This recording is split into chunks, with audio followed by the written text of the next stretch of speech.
listening to the Next Gen Jets show.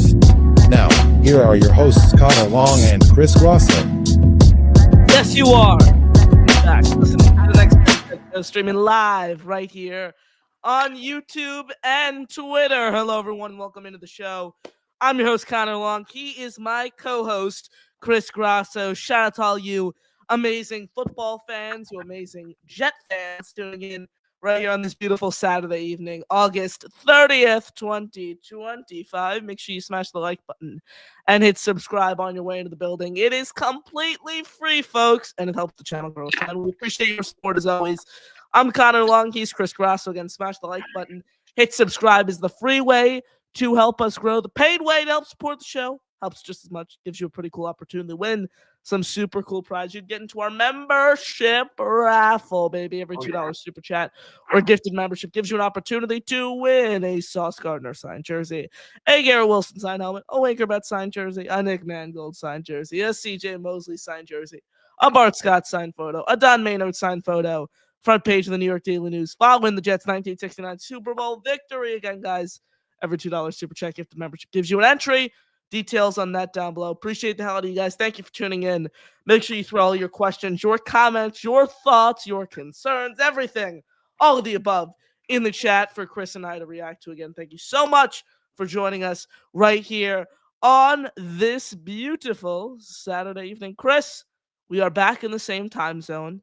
I'm officially adapted. Hopefully, we'll see tonight back to Eastern Standard Time. It's technically it's 10 p.m., 9:43 as we sit here live right here on the Next Gen Jet show. So it is technically like 11, 12, 1, 2, 3, 4 a.m. my body's time. But we're still up. We're still up and running, coming with you guys live. So, Chris, it is great to be with you now in my back in my own studio after a week of doing the Sunday show in Italy, and then we haven't done this show, I'm just thinking now as I process everything, in a long, long time because the preseason games took over our spot. But we're back, and we're ready to talk all things Jets. Chris, how you doing? I'm doing well. It's good to have you back from Italy. And as the season approaches, the excitement keeps on building and building. So I'm ready to get into everything, all things New York Jets, as you would say.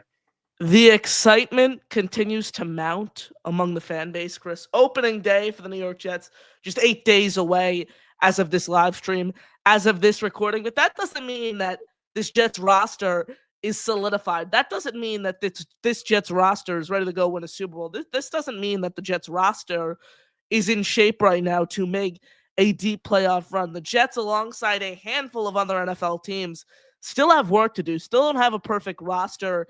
And I think there are some pretty glaring weaknesses on this team's roster that the Jets have the opportunity to address ahead of week one. The first one that I'm going to point out, a position that I did a video on earlier today, highlighting a specific free agent, that being Zadarius Smith, the edge position. Chris, this team is one injury away from watching Michael Clemens suit up. And by the way, I know Jet fans hate Michael Clemens. I know we don't like Michael Clemens in particular. Yep. Because of his play. But listen to this stat that I stumbled upon today, Chris, as I was perusing around on a Saturday morning like every other Jet fan waiting for the season to start. Michael Clemens has committed more penalties than sacks throughout his career. That's embarrassing. More penalties than sacks. You could even look behind Michael Clemens when you talk about edge depth here. You look at Braden McGregor, second year in a row as a UDFA, makes the roster. 7 games in the NFL last season, no sacks, no quarterback hits. Jets traded up for Miami's Tyler Barron this year, selected him in the 5th round, was very silent throughout training camp, no sacks, no quarterback hits. Throughout the preseason, this team is one injury away from Michael Clemens suiting up as a starter. This team is one injury away from Braden McGregor, Tyler Barron suiting up in a starting role. So I think the Jets have to address the edge position, Chris, ahead of this week one matchup. And there are options on the free agent market to do just that. I mentioned Zadarius Smith, someone who's played in this defensive scheme, someone who Aaron Glenn has spoke glowingly of, someone who totaled 36 pressures, Chris, under Aaron Glenn last year in just 9 games, someone who got, who Glenn got him to play for. He was someone, Zadarius Smith, who had a bit of motor concerns when he was with Cleveland, stemming from all the way early on in his career. But once he got traded to Detroit, he was going full throttle. He really enjoyed playing under Aaron Glenn. He's an efficient run stuffer. Chris, this is a move that I think could change the trajectory of the Jets season should the Jets sign Smith. I think you can sign Smith. You can sign Clowney. Like, if you would have talked to me a couple months ago, I remember being anti-signing edge rusher because I thought that, Jermaine was going to come back fully healthy. I thought that McDonald is still the shit. He's going to continue to be great. And you don't want to take reps away from those guys. But looking at the depth behind him, it's not good. It's like you said, we're one injury away from Michael Clemens having to start. And who knows, Jermaine might not come back full throttle, even though everything claims to be going on track. He claims to be hitting PR. So I think signing a guy like Zadarius Smith couldn't hurt. Jadeveon Clowney, former first overall pick, couldn't hurt. So any of these guys are worthwhile when it comes to signing them. I don't know if it's going to completely change our season because, again, we could get lucky and have Jermaine come back like normal and have Will McDonald step up his run defense and become one of the elite echelon, Josh Oliver word, level edge rushers in the entire league. So who knows? It can go both ways. I'd like to see them sign one, but I don't think it's going to be the end of the world if they don't. Look, edge rusher is a need for this team. Even if you talk about the health of Jermaine Johnson, even if you talk about what he's proved, even if you talk about what Will McDonald's proved, both of those guys have struggled mightily against the run, and we still talk about depth here, Chris. Jermaine could easily re-injure his leg. He could easily re-injure his knee. When we talk about Achilles injuries here, this typically takes a player, a year and a half to fully get acclimated, fully get back to full strength. Yes, it's in Jermaine's favor that he's, 24 years old, I think he is. So we're not talking about a 30-year-old edge rusher here suffering a huge torn Achilles. He's 26 years old, so a little older than 24, but still on the younger side. He's not in that 30 realm yet, so the ball is in his favor when you talk about a quick recovery, but there's still the uncertainty. You don't know how he's going to recover, Chris. Will McDonald has been very inefficient as a run defender. I don't get the negative in adding a guy like Zadarius Smith. Plus, when you talk about it from a player perspective, I know a lot of fans out there are going to say, well, Zadarius Smith is going to want to go to a contending team. Zadarius Smith is going to want to go to a place, put him in a position where he can chase a Lombardi trophy at this juncture of his career as he turns 33 years old next week. That, even in my opinion, strengthens the case as to why it makes more sense for him to come to the Jets. I'm not saying the Jets are going to be contending for a Super Bowl. I'm not saying the Jets are going to be contending for the playoffs, but he can sign a one-year deal with this team, Chris, and he balls out like he did under Aaron Glenn at the end of last year. 36 pressures, 4 sacks in 9 games. He could be in a position with this Jets team at the deadline. Well, maybe the Jets are out of playoff contention, but the Jets could then ship him off to a contending team, get young pieces back, get some draft capital back, and then that's the bonus for Smith. Pretty much what happened last year, starting the season with the Cleveland Browns and then going to Detroit. So I think Zadarius Smith and the New York Jets, Chris, seems like the perfect match. Yeah, I mean, I wouldn't say I don't. What? Let me think about this. I'm not comfortable saying that the Jets are going to be out of playoff contention by the trade deadline. So I mean, I'm saying should they be?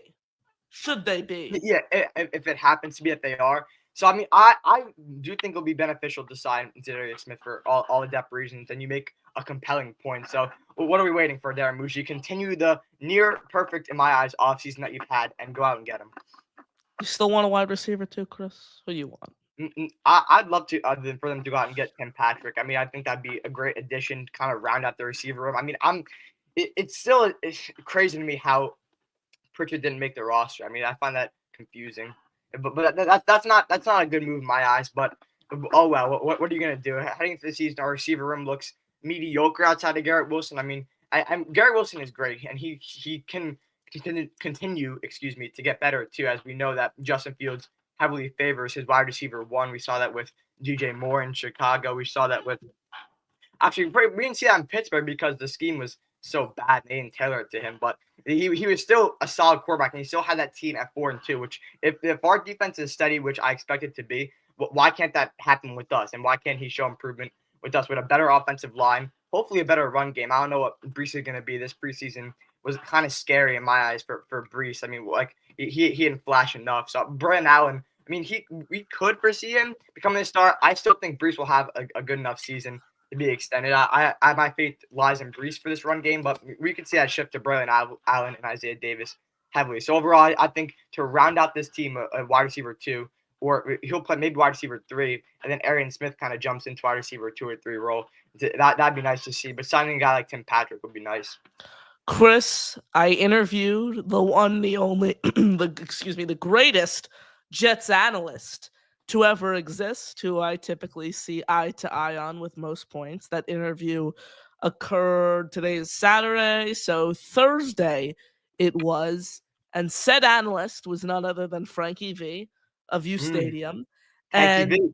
we were having this debate, Chris, and I wanted to get your thoughts on it as we sit here and talk about running backs. Then I want to pull up a great Justin Fields article from Michael Nania of Jets X Factor, some statistics that I think will rev your engine, Chris, and make you quite excited. But for now, I want to focus on the running backs.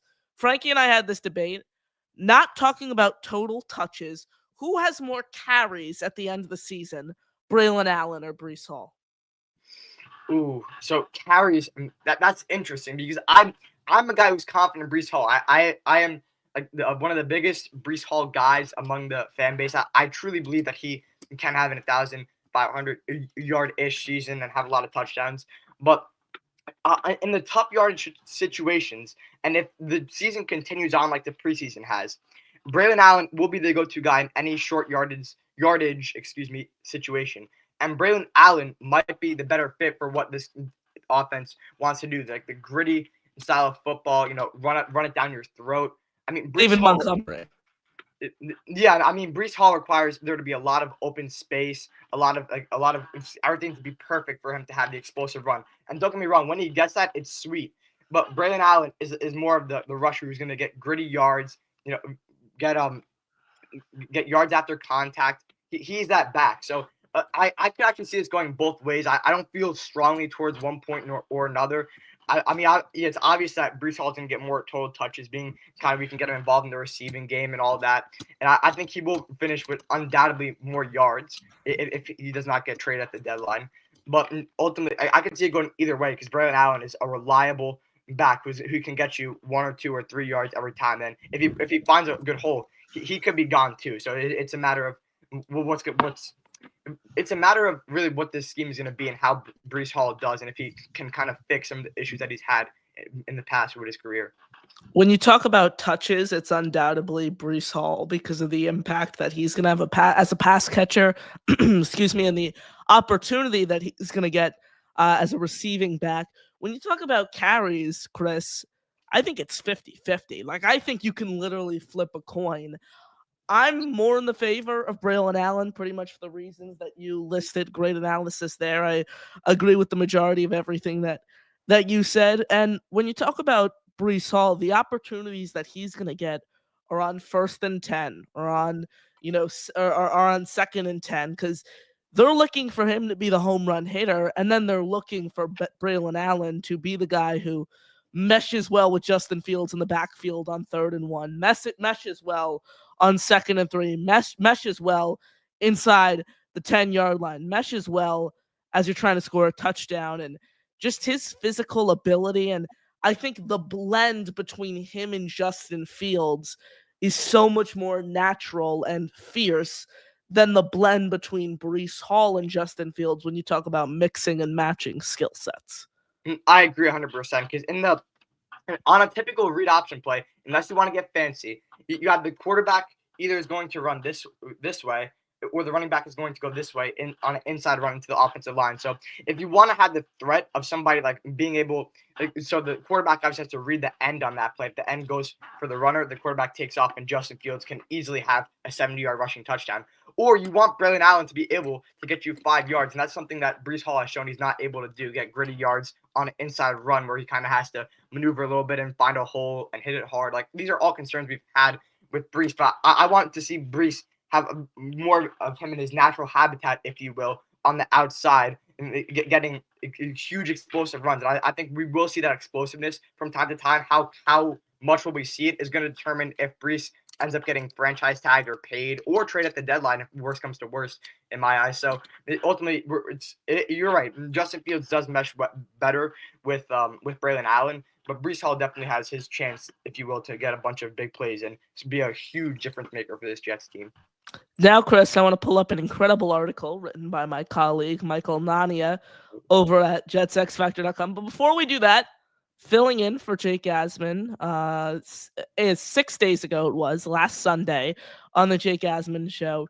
I had Michael Nania on as a guest, and this just came to my mind, so I was about to pull up an incredible section, if you will, of his article, and Gator made an AI-generated image of Nania, to which Michael quoted a complete, entire abomination. Now, I want to get your thoughts on this, Chris, and see if you think it is accurate or not. Gator McCluskey, Michael, who is known for creating all those videos, has just texted me what appears to be an AI-generated picture of you. Any thoughts on this creation from Gator McCluskey? I think that's an absolute abomination. That's Wow. my thoughts. I think it's detestable. Gator McCluskey is pleased with his discovery there. He thinks he nailed it. Was it an abomination? Was it detestable? The bold words used by Michael Nania there, Chris? With all due respect to Michael Nania, it is an identical side-by-side resemblance of what AI created and what he looked like in that. I think it was a morning show. So just rolled out of bed. That's not ideal for anybody. But ultimately, I agree with Michael Nania. I'm not an AI fan. I don't like it. So that I understand where he's coming from on his analysis, if you will, there. Case adjourned, in the words of Chris Grasso. Thank you all for joining us right here on Next Gen Jets. I'm Connor Long. He's Chris Grasso. Thank you all for tuning in. Make sure you smash the like button and hit subscribe. It is completely free. It helps the channel grow a ton. Questions, comments, thoughts, continue to load all of those up in the chat. We're going to get to those shortly. Throw everything you can, all your thoughts, dump it all in the chat. We're going to get to that, but I want to pull up the blurb from Michael Nania's article that I mentioned there briefly. It's about Justin Fields, and you're always looking for positives. You're always looking on the positive side of things. You're always looking at the glass half full. Well, this is something that'll get you excited, Chris. Okay. And I will admit it got me excited too. I've been a big Justin Fields fan as well. You can admit that as much as you're more of an optimistic fan on this team as I've been just as optimistic about Justin Fields as you have. You can make the case that I've been even a little over dramatic, a little higher on Fields than you've been at times. These are the numbers per Michael Nania's incredible article, which you can find over at jetsxfactor.com. Here are the numbers from Justin Fields' last 17 starts, the final 11 games of 2023 with the Chicago Bears, and then all 6 games, all 6 of his starts with the Pittsburgh Steelers. And Chris, look at these numbers, baby. These are fun. These are exciting. Look at that. Oh, yeah. 8 rush touchdowns, 9 a good touchdown to interception ratio, a bunch of yards, and then a solid completion percentage. I mean, if he continues to improve on that track, I mean, if he continues to stay on that, let alone improve like he should, I mean, this is exciting. The most important part, look at that. 9-8 record. Absolute cinema. Perfectly mirrors what is going to happen this year. And by the way, it is known that Justin Fields has improved every year of his career. So improving upon all of that would mean that we finish with a winning season or better. How would that even be? Like, I don't even know if we'd be able to comprehend that. A winning season. Yeah, we're talking about winning football games here. We're talking about having a winning season. I see. You hope it comes to fruition this time. The closest we've ever been to that is, I think, the back end of 2022, or 2023 was it? Everything went wrong. Where we were once, I think, 7-4, lost to the Vikings, lost to the Lions, lost to the Seahawks, lost to the Jaguars. Oh God, that Seahawks game. That was one of the worst. So that. Oh my God! Did Kenneth Walker house? He didn't house the kickoff return though, but it was like I'm trying to recall it. It was like an 80-yard kickoff return, and it put the Seahawks at the Jets' 20-yard line to open the game. And as soon as I saw that, I was like, "Oh boy, this is gonna be a a fun game. Yeah, that was Yeah, and then like it's like your typical Jets. Like I was at the Black Friday game. From like the start of that game, there was never like any sign of us being able to move the ball consistently, and that was the same feel in that Seahawks game. Like Mike White could not get anything going. His ribs are like in all different pieces at that point. I don't even know if his rib cage is probably still not a perfectly yeah. fixed from that Bills game that he got injured in. So I mean, and by the way, Mike White was a guy who's like still available on the free agent market. So listen, Mike White, bro. Look at this, Chris. Facilitating offensive success, the next part of this column from Michael Lania says, quote, Fields led his offenses to 364 points across 181 drives. That's an average of 2.01 points per drive, which is slightly above average. For reference, the league averages over the last 2 seasons was 1.97. So he's showing command of the offense. Rodgers led the offense last year, 1.92 points per drive. Showing command of the offense, being able to have control, and I think lead this unit as a whole is going to be very, very crucial for Fields because he's continuing to develop as a game manager, Chris. I mean, you talk about what he looked like in year one as a game manager is so different to the Fields we saw in 6 starts last year with the Pittsburgh Steelers. And I'll say this about Fields. There's a reason the Chicago Bears traded the number 1 overall pick in the 2022 NFL draft after they saw Fields ball out. I'm telling you, like, there is something here with Justin Fields. And I know a lot of fans are going to point to his passing ability, this is that. Men lie, women lie, numbers don't, film don't. The proof is in the pudding, Chris. And look, I understand those out there who are saying that, the Jets, he needs to prove it with the Jets. I agree. Like, look, he needs to translate the success over this season. But I'm saying it's, I think a lot of fans are just looking at this year as a complete throwaway. Look, are the chances of Justin Fields being the franchise guy in favor of New York? No, it's not. Like, if that plays, Justin Fields is not the franchise guy. But there's the glimmer of hope. There's a higher chance that Justin Fields is the Jets franchise quarterback than Kirk Cousins, than Aaron Rodgers, than guys of that ilk who fans wanted the team to target. So I just wanted to throw that out there as a little PSA to all the fans. This is from the 2023 Bears. Chris, the majority of Fields' last 17 starts came with the 2023 Bears. The team did not support him well. Fields did have star wide receiver TJ Moore with the 2023 Bears, which is a major help. Moore was responsible for a whopping 43% of Fields' passing yards, like you mentioned earlier on in the show, Chris, and 50% of his passing touchdowns. Outside of Moore, Fields doesn't have much to work with. His next leading receivers in his starts for tight end Cole Kmet, 540 yards, wide receiver Darnell Mooney, 236 running back Rashawn Johnson, 176 running back Khalil Herbert, 134 wide receiver Tyler Johnson, 111. Fields also had to battle subpar support from his offensive line and play caller. Chicago ranked 23rd in Pro Football Focus's pass blocking grade, while offensive coordinator Luke Getsy placed 28th in this ranking of play caller efficiency. So he's been able to make the most. Like I think when you talk about evaluating Justin Fields and the closest that we're going to see to him, you look at the past 6 games last year with the Pittsburgh Steelers, and I know we're talking about putting limitations on Fields. If he can play that brand of football, Chris, I don't care what limitations you have on Fields. If he starts 4-2, man, New York is going to be hype.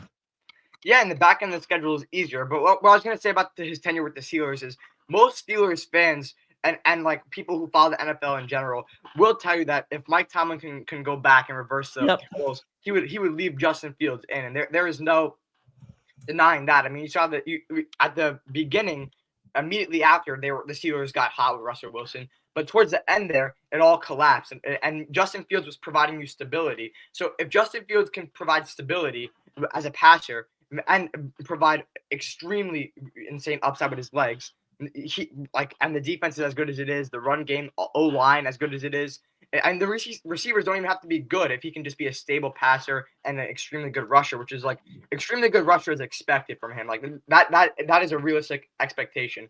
So if he can just be a stabilizer as a passer, which is it's shown that he can do from his time with the Steelers, I mean, why can't this team be a 9 or 10 win team? So I mean, there is a lot of good things and hype to look at. Most definitely. When you talk about equating someone's stats into a realistic sample size, 6 games, the basketball fans know it out there as per 36-minute numbers.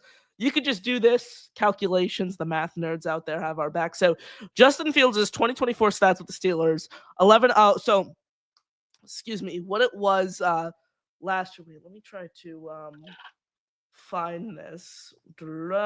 When equated to a 17. No, I'm trying to find Fields' numbers from last year. Yeah, I remember seeing something like this. Yes, I'm trying to. Okay, so here it is. If the Steelers' 2024 season extended 70 games with quarterback Justin Fields as their starting quarterback, his passing yards would equate to roughly 3,000 of 3,500 passing yards, around 10 to 15 passing touchdowns, and a similar number of rushing touchdowns. Yeah, so that's comparable to Daniel Jones' stats the year that they made the playoff run. So, I mean that is like solid. That is legit numbers of a quarterback playing safe, getting carried by like just facilitating the game, letting the defense and run game carry, and you pass when to keep them honest. So I mean that's I'm eager to see how Justin Fields performs.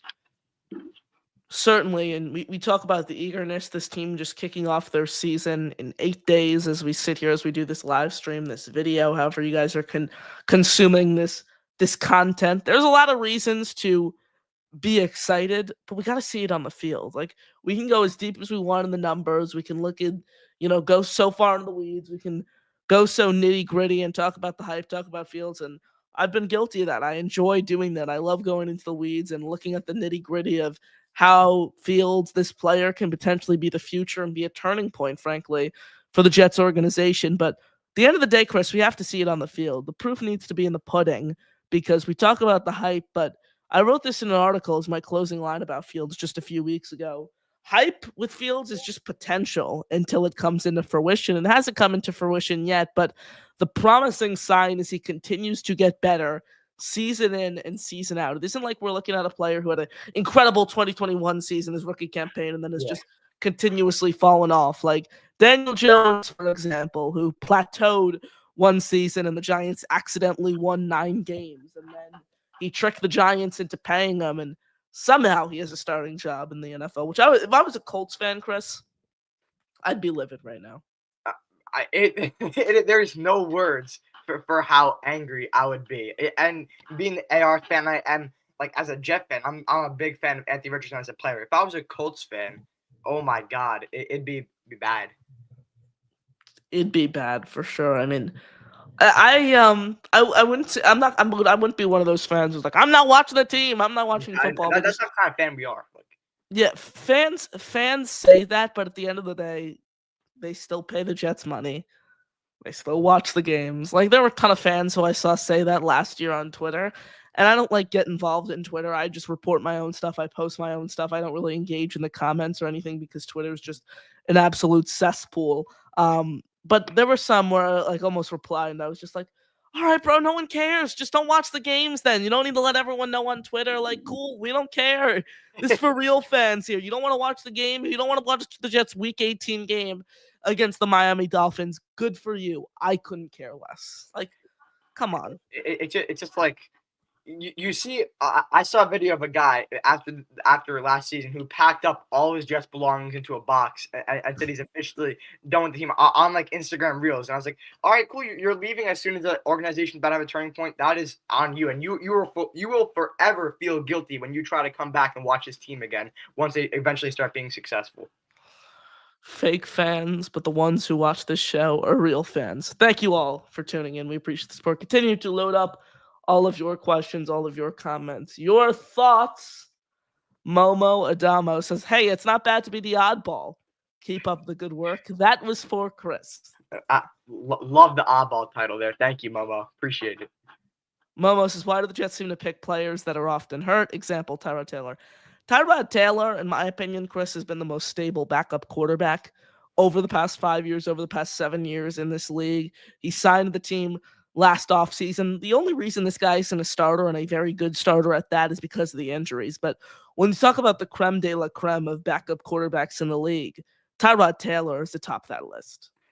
Yeah, I mean, he's the guy who's most likely to be able to like come in mid-game on a limb, unexpected, and be able to win you a game. So I mean, and going back to the general question, why do Jets seem to always be players that are hurt? I mean, I feel like that really reflects the Joe Douglas regime and when they tried to go all in for this year under Rodgers with Tyron Smith, Hassan Reddick, all those people, not necessarily, excuse me, hurt, but players who just didn't live up to what they were supposed to be. And I think that's the complete opposite of what Muji tried to do this offseason. He tried to pick players who fit their brand of football, not just going after big name signings. So I mean, that's something I really appreciated from the very beginning, and now I think that this is how we're going to build it the right way, drafting all these guys who fit the brand of football that we are building and we are trying to become. So that's I think us picking players that are always hurt and come in the past, and Tyrod Taylor is a very solid backup for you. And then if I mean Tyrod Taylor is injury prone, he'll survive you at most about 6, 7, or 8 games. So I mean that's why you would want a guy like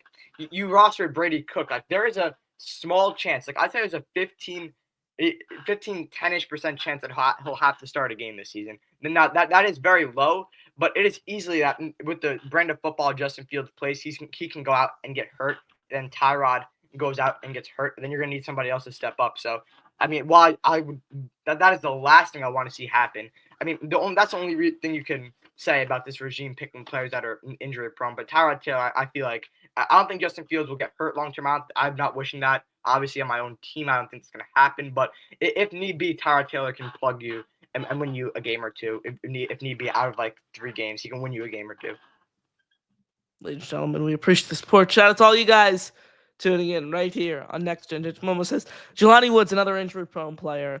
Jelani Woods will always hold a special place in my heart, Chris, because he was the first signing I was ever able to break as a reporter. So Jelani Woods will hold a special place in my heart. I reported Tuesday morning it was that the Jets were a team heavily interested after his release by the Indianapolis Colts, and he was garnering a lot of interest around the league. And then by Wednesday afternoon, sources then confirmed to me that he was officially claimed by the New York Jets. Chris, Jelani Woods is someone, I don't know if you've looked into him or done any research. I followed him quite closely since the Jets added him. A 10.0 RAS score in college. So the athleticism is there. That's Kyle Pitts level athleticism, talking about relative athletic scores here on the show. The issue's been the injuries. Chris, he came in his rookie season, played 15 out of the team's 17 games with the Indianapolis Colts, but has not appeared in a regular season game since 2022.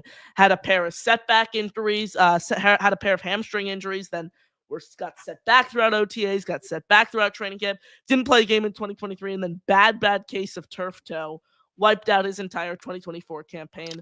This is a low-risk, high-reward move for the Jets, Chris. What I don't understand is they released Tyler Johnson, and now the Jets have 5 tight ends on their roster, just as many receivers as they have. Let's say good riddance to Jeremy Ruckert, Chris. Good riddance to Jeremy Ruckert. I've had my time with him. Yeah, I was about to say, like, my first line was I think this guy is a much better tight end 3 than Ruckert. What I was going to say was, our tight end that came from Indianapolis will not have to deal with our quarterback tapping out. I mean, if Justin Fields ever taps out of a game, next morning you'll get the notification on your phone, Justin Fields shot dead in the Bronx. So Justin Fields, he's not that kind of guy. You said he's developing as a leader. I agree. So ultimately, Jelani Woods is a nice pickup. Undoubtedly so. Jelani Woods, look, he could play a big role on this team. Again, it's low risk, high reward. It was a waiver claim that the Jets put in and landed him. So super psyched to see what he could do on this team. And Gotham FC Jets, baby, wants in on the membership raffle. He drops a $5 super chat. What does Jack Cotter have to say to that very message from Gotham FC Jets, baby? Hi, I'm Geeky. What is that spot name with the big black whips with the yof? No one's gonna ever donate if you keep on playing that after every donation, bro. Shout out to Gotham FC. That's kind of Christmas. Assuming that's from MJ, and why the Jets, not the Giants? Just curious. Well, Gotham FC. I am from New York, and I will give my story here. My dad, I was bred into the organization. My dad was a big fan. He gave me an opportunity to tap out, though, to make a long story short. I've told this story multiple times. Henry Ruggs game, 2019, I believe it was. Jets send an all-out blitz on the final play of the game. Henry Ruggs burns the cornerback, Lamar Jackson, scores a touchdown. My dad says to me, Connor, you want to be a Jet fan? It's going to be a long ride. It's going to be a tough time. It's going to be a long life. I'm giving you an opportunity. You can say you want to stick with the Jets, or you could choose another team. But once you choose that team, you got to stick with them forever. He said, you can become a Patriots fan, you can become a Giants fan, you can become a fan of any other team. But once you pick them, you have to stay with them forever. I said, Dad, I will sleep on that. The next day, I woke up and I said, quote, I'm riding with the Jets. Ever since then, It's like I've Groundhog been a Day. diehard fan. But 2022 was like my peak fandom. And that's like when I started, like, I've been watching the team since like 2019, 2020. But 2022 is when I really started to get into the weeds. Yeah, like 2021, I started was exposed. And by the way, to answer your question, I was born Yeah. in New Jersey, raised in Staten Island, and then now I'm back in Jersey. And my dad, a big Jet fan. My uncle, big Jet fan. My Greg grandpa- NY Jet fan, 1977, baby. hell yeah. So my dad was a big Jet fan, and similar story. Shout out to the GOAT, Greg Grasso, because I know he's in the chat, by the way. Great father. So shout out to you, Greg. I'm sure that's much appreciated. Shout out to Chris Long, also watching the show. Proud father of Connor. But yeah, so similar thing. I don't remember what specific game it was, but after a game, like he said, Chris, I'm giving the choice now. You do not have to be a Jet fan. I don't recommend it. I recommend you start off. And I said, Dad, I'm in. I'm all in. I'm in. He said, welcome to the jungle. So listen, if we are both basically sign ourselves up for eternal suffering. But maybe this season it stops. So I'm in. All my chips are in on Aaron Glenn, Darren Muji. So we'll see how that turns out. I did an interview with CBS New York last summer, and they asked me, they're like, "What was going through your head? What were you thinking? Like, why'd you say you want to stick with the Jets?" And from a broadcast perspective, that's an incredible question. And if I was interviewing Johnny Ice Cream or something like that, and he had the same story as a broadcaster, I'd ask that same question. So that was a great question. And my thought process, frankly, was this team has been so bad for so long. There has to be some end road. And look, I could have easily said, I'm going to be a Chiefs fan. I'm going to root for the Kansas City Chiefs. But if I did that, like, it wouldn't be fun. Like, part of being a sports fan is going through the absolute lowest of lows and then the highest of highs. Like, for me, like, there's so many bandwagon fans. That's not fun for me, Chris. Like, it's not like if I woke up tomorrow and I was like, I'm going to be a Kansas City Chiefs fan. That wouldn't be fun for me. Like, I think you have to like really go in the trenches and have a connection to the fan base. 100%. It's like the greatest example of that. I feel like, hate to say it as a Jet fan, is Bills Mafia. I mean, like the way their fan base is knit. I mean, I'm convinced that if the Jets ever started winning, our fan base would be like that. And as of now, there is no such thing as a bandwagon Jet fan. Even when Rodgers was here, I don't think there was any bandwagon Jet fans. It was all the same group of people hungry for winning, hungry to get rid of the suffering and the stain on this New York Jets organization. So one day we will all gather in the MetLife parking lot and do the ritual before the game of the Jet chant, and it'll be great. And one day we will be winners and we will be champions. That day is not today. It might not be at the end of this season. Might not be under this regime. Maybe it will, but eventually the suffering will end. So the best part, is that we are in for the ride. And when it eventually does end, I can't speak right now. It'll make it all the much better. Now, Chris, listen to this. The Buffalo Bills fan base has gone through more suffering than Jet fans. Yeah, losing 4 Super Bowls in a row is so bad. Well, losing 4 Super Bowls. They had a 17-year playoff drought, Chris. It's like the Buffalo Sabres. I'm not sure if I botched that name or not, but it's a hockey team. Yeah. They also are cursed. So it's like their playoff drought is bad too. So it's the Buffalo team that's – and the Bills, by the way, can't get over the playoff hump as of now. I mean, the Bills – obviously, Josh Allen is an incredible guy too, but they haven't been able to beat Mahomes in the playoffs. And until they do that, I mean, really, they're just going to be stuck as just a team, and their quarterback is just a guy. I mean, he won the MVP, yeah, but I mean, I personally think Saquon should have won MVP last year. None of the quarterbacks were really were standouts. Saquon was, I think, the most valuable player in the league was Saquon Barkley for the Eagles, but that's besides the point. I mean, yeah, so ultimately. The Bills have been in a bad road too, and they need to get over the playoff hump if they ever want to get rid of that name for themselves. Still haven't won a Super Bowl. I'm going to ask you an interesting question. Who do you think are 2 backup quarterbacks in the league who should be starters right now? Backup quarterbacks in the league that should be starters. Well, besides Anthony Richardson, because we already talked about that, he should have won that job. But I mean, trying to think of all the young guys. I mean, Jake Browning could. That start, was my answer. I wanted to see if you were gonna say yeah, him. Browning could start somewhere, dude. I truly believe that Mike White can start somewhere, given a good. No, Mike White is like Tommy DeVito, except he had some more flashes than DeVito. Like you see these quarterback three nowadays, like they come in, they give you excitement for about 4 weeks, and then that's all they have, and they burn out. Yeah, and if Spencer Rattler got named the backup, I would have said him. I think he like. This is my problem with the league and with the mindset of teams. If you go into a draft and you need a quarterback, I don't care how bad of a class it is. Either you just build your team for your future quarterback, or you get your quarterback in the first round. I don't understand unless you're a quarterback, unless you're a team that already has a quarterback. I don't understand the mindset of picking a quarterback in the 5th or 6th or 7th round. I don't get it, because if you are chasing your quarterback and you're chasing a franchise guy, you want that guy to be a highly touted prospect, in my opinion, because you want that guy to have for you to know there is something about him that you can rely on and you can build upon, and you want him to come from a solid school too, so you know that you can trust his roots.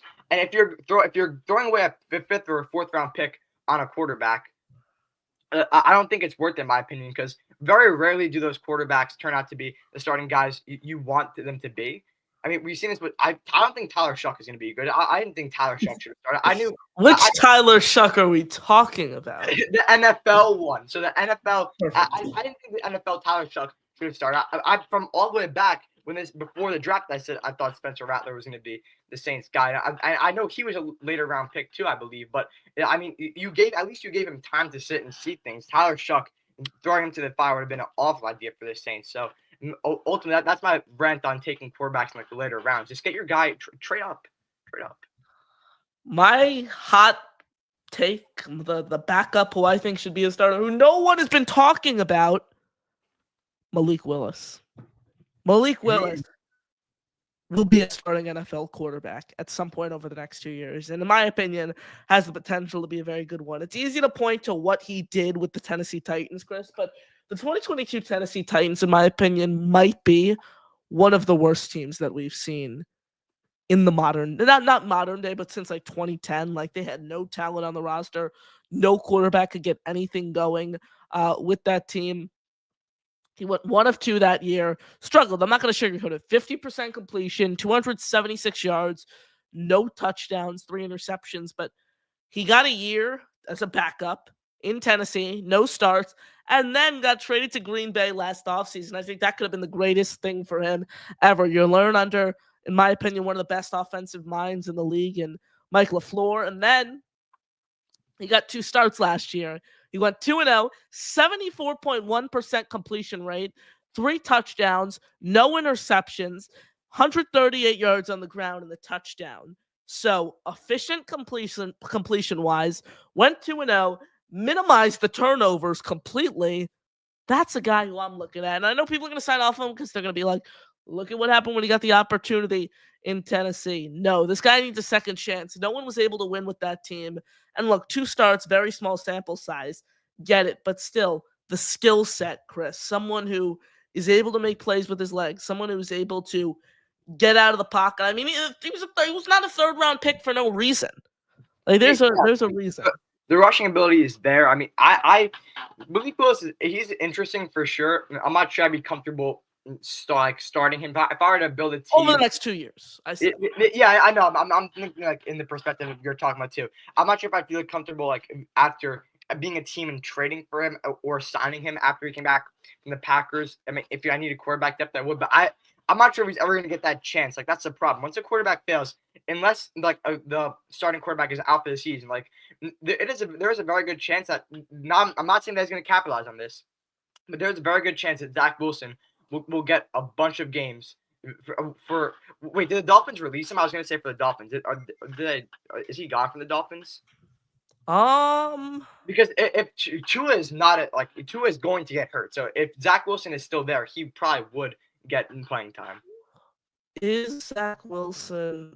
I feel like he has to be on the roster. My Google's being annoying. If he got cut, Chris, the headlines would have been everywhere. Yeah, like I mean, Yeah, I just see it now. He's on the roster. yeah. So I mean, if Tua gets hurt, like he's gonna have a chance to go out and be the Dolphins like starting quarterback, which is crazy. Like, can you imagine? I don't know when we play the Dolphins exactly, but by like sometime in the middle of the season, Zach Wilson is the starting quarterback. Oh my God, Ladies and gentlemen, shout out to Momo Adamo. He wants in on the raffle, a $5 super chat. That gets you 2 raffle entries, as you guys could see on the scrolling ticker down below. Details for our membership raffle. Every $2 super chat gift and membership gives you an entry.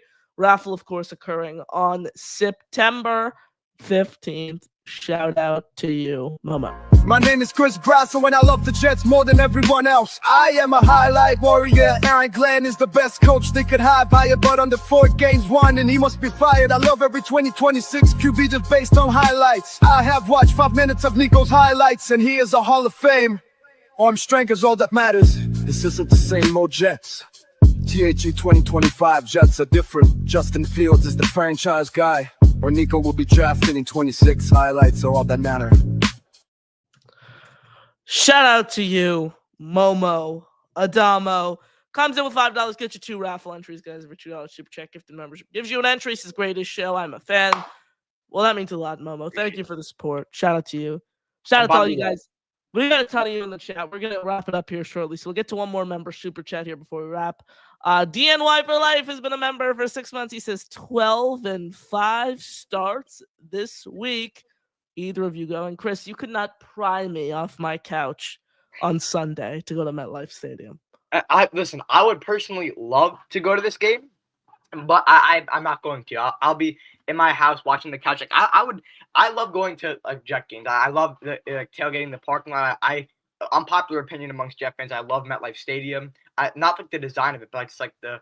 But Chris, you'd say that, like, my point is you'd say that wherever. Yeah, no, I would say no matter where it is. Like, the quality of the stadium, in my opinion, is the worst in the league. No, I mean FedEx Field is way worse. I know they're constructing. Northwest Field, Chris. What? Northwest Field. I'm joking. That's the new name of the.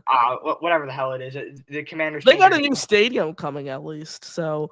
Who knows if that's going to be true unless they change your name back to the Redskins. A political controversy there, but yeah, I will not be in attendance at this game. I you can pry me off my couch, Chris. Like I enjoy watching the games at home, personally. Yeah, I like being there, even if I'm like all the way at the top of the stands. Like I still enjoy like a good day dedicated to going to the Jet game. Look, I love it, and I respect every fan who wants to go. It's just tough commute-wise for me, and I enjoy doing the coverage from home. I love to be able to report from the game live for Jet X Factor. I love being able to do things like that. So, like, there's the content element that comes into it as well. And personally, I like seeing all the angles on TV and stuff, and, like, even if you're sitting in the lower bowl, it's tough to see a replay on a sack. It's tough to see a replay on a big play. It's tough to watch the trenches. It's tough to watch the offensive line. So it's just different going in person. And yeah, I mean, there's positives and negatives. The game feels quicker when you're there in person as well. It might be a hot take, but like without all the commercial and stuff, without all of that, I mean, it's just interesting. You get to see the entire thing develop because I usually sit way up. I'm not some like bougie guy who sits in the suite. I'm usually in the way upper bowl of the stadium. I actually will be my first time sitting in the lower bowl of MetLife. I'll have like low end zone seats for the Panther game. And I chose that game. I chose that game because it will be my first time to actually sit in the lower bowl, and it was like actually relatively affordable seats there. So that's going to be interesting. And it's interesting that they're playing the Panthers too, because I think the Panthers could actually be good. Like, I don't like people signing off on Bryce Young is bust. We can have that as a whole other day. We can add that as like a whole topic. I was never like I didn't even know you by when that was the draft class. By the way, I have not had met you yet when Bryce. I haven't had met you when. I haven't had met you. Well, I'd met you on a call-in, but I haven't had met you when Aaron Rodgers lost the last 12 games, and we could have damn well crossed paths at the Thursday night opener this year. I mean, this past year versus the Patriots. We could have just. Oh my God, that's crazy. We were both there. We could have crossed paths and not even known it. So that's wild. I mean, I actually saw a show that came up in like December, and I saw you called in, and I rewatched it. It was actually it was funny because we didn't even we didn't even know each other. Yeah, And yeah, but wild times. I'll address it real quick. This is Josh Wolliver in the chat. Chris is the Panthers Yes. fan. By the way, feel free to pull up any comments before we wrap. Yes. Is that a Panthers flag there, bud? Are those all the Panthers posters? That's like the Black Friday football banner. Is that a Panthers one? No, you idiot. Get your eyes checked, Josh. Nice comment there. Before we leave, someone else who I didn't know when the Jets clashed off on Thursday night is our good co-host, Jack Cotter. And I want to gauge your thoughts on this clip that I was just sent. A video of Jack. Thoughts on this? These are some of the worst feelings in the world. Part 4. At number 1, we have when you think you're drinking water, but you're drinking vodka. Yeah, that happened to me. Oh. Oh my God, that's our dear friend. For those who don't know, Jack Cotter. He's usually him and Josh are on the show tomorrow. I'm Binky. What? Is that a spot name with the big black lips with the yof? Yeah, that's him talking to his cats. He's a little crazy, but yeah. Why is 5-year-old Jack talking about drinking vodka instead of water? He wasn't even 5 years old then. What? So Jack's about to turn 16 in September. Assume that was beginning of COVID 2020. So 5 years ago, he was like 11. Jack drinking vodka. Oh no. Oh boy. Oh boy. At a young age. You need like a cast of characters though, Chris. That's what I like about the Sunday show. It's like a whole mix of personalities, if you will. True, and it's great to see, really. Which, by the way, the Sunday show, Chris, I don't know. We were texting the other day. I don't know. I think you might have gotten involved in the chat. I just want to put it as a programming PSA here on the show. The Sunday show will be moved starting next week because the season kicks off, and obviously can't do shows Sundays at 7 p.m. with the season fully underway in full swing. I think we said Saturdays. So this day, Saturday, every Saturday starting next week at 8 p.m. EST will be all four of us on the same panel. And then Chris, that means, do you want to do the show Friday? You want to do the show Fridays at like 9:30? Yeah, that works. So what are we doing Friday at 9:30? Like we're going out, Chris. Eat pizza and then hop on the show, bro. That's a beautiful Friday. Yeah, not like the standard high schoolers getting hammered at 14 years old. That ain't us. We're a different breed, folks. We're a different breed, and so is every Jet fan. So thank you all for joining us. You are the best. Stay tuned tomorrow, 7 p.m. EST. We're back, Chris. Always great chopping it up with you. Today was one of our better episodes, in my opinion. I thought it was pretty fun. No asinine takes from either one of us. Agreed most of the part. Good engagement in the chat. So fun times. We take the wins when we get them. This is exactly what I said after the first Jet preseason game. Like, we're riding Howard Fields. We should take that and cherish it while we have it, because it's not always going to be there for us as Jet fans. So, listen, we gotta love a great show. No asinine takes from the both of us. That's also cherish that while it lasts. By the way, when the season comes, you're gonna get an unhinged version. Especially after the best part I'm looking forward to is the post game shows, like immediate recap after every game. Like, God forbid the Jets are bad. It's going to be so bad.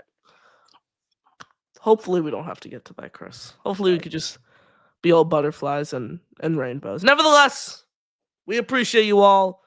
Back here, same place tomorrow, 7 p.m. Eastern Standard Time. Ladies and gentlemen, he is Chris Grasso. I'm your host, Connor Long, right here on Next Gen Jets. Messed it up again. Messed it up because I recorded the video. I'm so used to saying it, but right here on Next Gen Jets, I'm your host, Connor Long, saying have a great rest of your evening, everyone. And as always, JTS, baby. Jets. Peace out, folks. We will see you tomorrow, 7 p.m. EST. Be there.